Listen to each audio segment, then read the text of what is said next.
അസ്സലാമു അലൈക്കും വറഹ്മത്തുള്ളാഹി തആല ബറകാത്ത്. ഇതിന്റെ ഒരു കൂടപ്പറപ്പാ. പക്ഷെ രണ്ട് കണ്ണും കാണൂല. അല്ലാഹു സുബ്ഹാനഹു വ തആല നാളെ ഹബീബായ മുത്തുനബിനെ കാണാനുള്ള ഭാഗ്യം ആ കണ്ണുകൾക്ക് അല്ലാഹ് കൊടുക്കട്ടെ. ഒരുപാട് വിഷമമായിരുന്നില്ലേ? എവിടെ സ്ഥലം? ഉറക്കല് പറ. കുന്നുംപുറ അല്ലേ? തകൽപ്പാപ്പാനത്ത് വന്നീനോ? എന്തിനാ വന്ന്? പിന്നെ മക്കളുണ്ടായിരുന്നില്ല. എത്ര കൊല്ലായി കല്യാണിട്ട്? 10 വർഷമായി. തകൽപ്പാപ്പ എന്താ ഉണ്ടാവും പറഞ്ഞോ? ഇപ്പൊ ഗർഭിണിയാണോ? എത്ര മാസമായി? മാഷാ അല്ലാഹ്.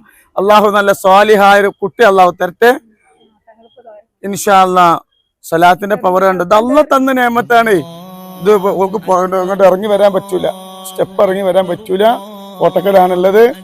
10 വർഷമായി കല്യാണം കഴിഞ്ഞിട്ട് മക്കളുണ്ടല്ലോ. ഇപ്പൊ സ്വാലിഹായ മക്കളായി അള്ളാഹു ബർക്കത്ത് ചെയ്യട്ടെ കേട്ടോ. സലാത്തിന്റെ പവറാ. ആ വയറ്റിൽ കിടക്കുന്ന കുട്ടിക്ക് ഒരു ബുദ്ധിമുട്ടും അള്ളാഹു കൊടുക്കാതിരിക്കട്ടെ. അവയവർക്ക് ഒരു കേടുപാട് അള്ളാഹു കൊടുക്കാതിരിക്കട്ടെ കേട്ടോ ഇൻഷാ അല്ലാഹ്.